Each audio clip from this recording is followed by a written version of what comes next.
Hey guys, it's me, your favorite teacher, Mrs. Smith. Happy Monday.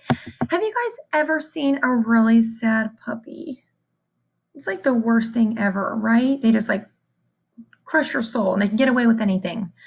Well, sometimes, like my husband, he has a very deep voice. So he will say something and he's not even saying anything mean, but his voice is so loud and booming and kind of scary that he'll say something to our new puppies and they get really scared and they lay on the ground like that with their big puppy eyes.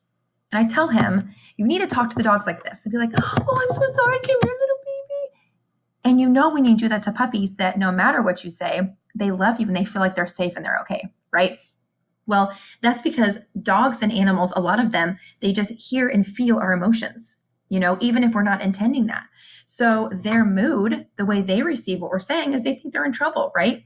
So we're going to practice today again. This is the second or third time we've practiced tone and mood, but it's really important that you guys understand the difference and not only understand it, but you guys show me that you know the difference. Okay. So let's jump into today. I'm going to go through it with you. I have a couple of examples and a way you guys can practice. Okay. So here's our focus for Monday, October 19th. The stories we have read in the past were The Telltale Heart and the Cask of Amontillado. Our focus is mood, tone, and character motivation, as well as compare and contrast, which we're going to do and put into play tomorrow. Okay, so today, these are the skills we're going to practice today. Analyze how the author's use of language contributes to mood, voice, and tone. Analyze how characters' motivations and behaviors influence events and resolution of the conflict.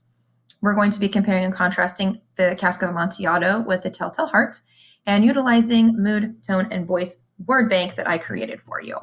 On your unit organizer, we are looking at this little purple guy right here. So let me read this to you so that you are focused and ready.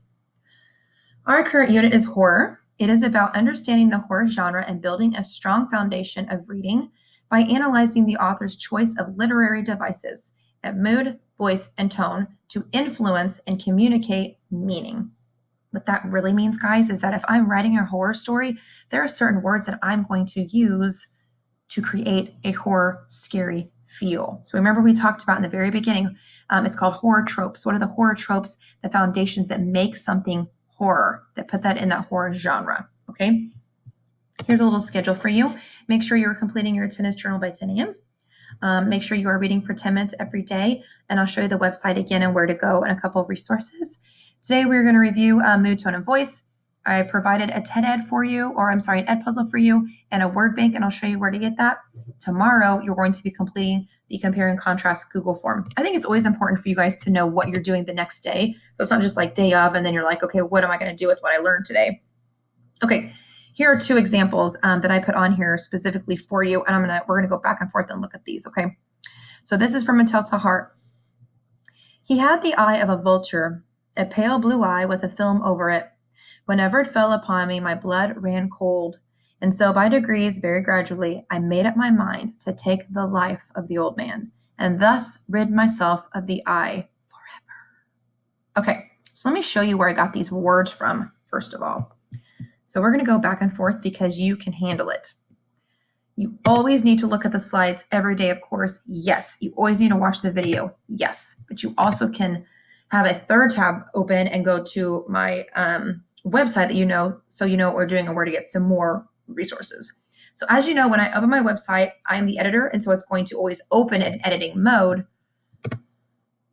But let's make sure, because we have a lot of new kiddos in the building today and maybe some kids that haven't logged on in a long time.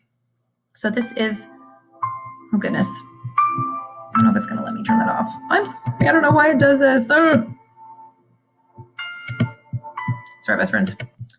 It is what it is. Not perfect. Not a filmmaker. Okay. So this was the very first one we did. This was the Cask of Amontillado, or this was the Telltale Heart. And then we had the Cask of Amontillado. And the reason I'm showing you this one is if you guys need more resources and you got behind with both stories, because it's hard to compare and contrast if you guys haven't read both stories.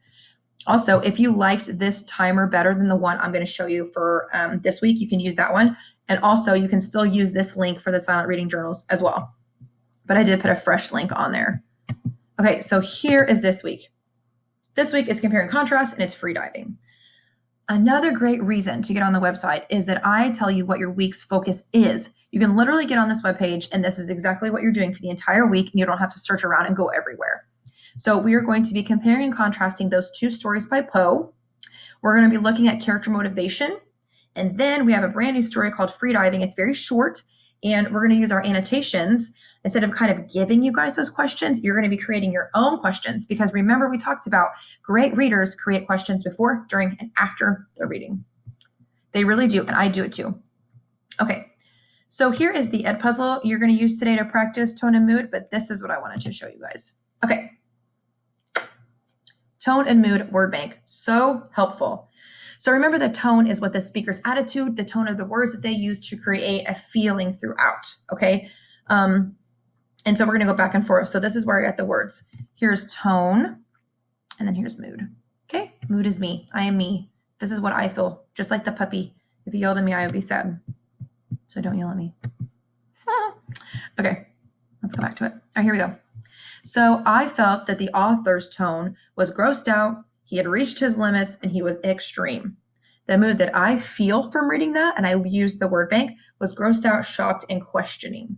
Okay, so let's look at this one. This one is a little bit tough. So these look, if you guys look, see it says grossed out, they're somewhat parallel, right?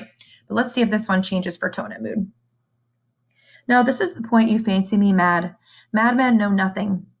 But you should have seen me. You should have seen how wisely I proceeded, with what caution, with what foresight, with what dissimulation I went to work. So I felt, using the word bank, that his tone was proud and exhilarated. And my mood from reading that, and probably yours, was predatory and uncomfortable, because he's talking about how pumped up he was that he was going to murder this man. Okay, so that's how I personally use the tone and mood word bank. Okay, and that should give you some idea. And this is here how you're going to practice. So here is the ed puzzle. So literally all you're going to do is click on this. It's a hyperlink. It's on here. It's also on the website. It's right here.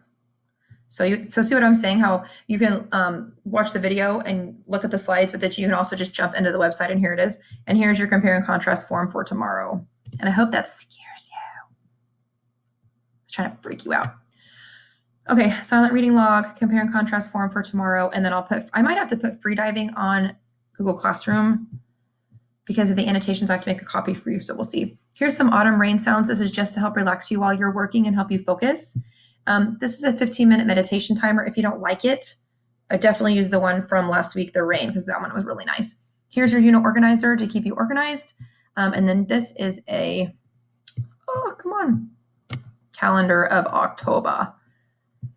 And we are right here, right here. This one's different, by the way. So this one starts with Monday and then it goes across. So I thought that it was kind of interesting and cool. Okay.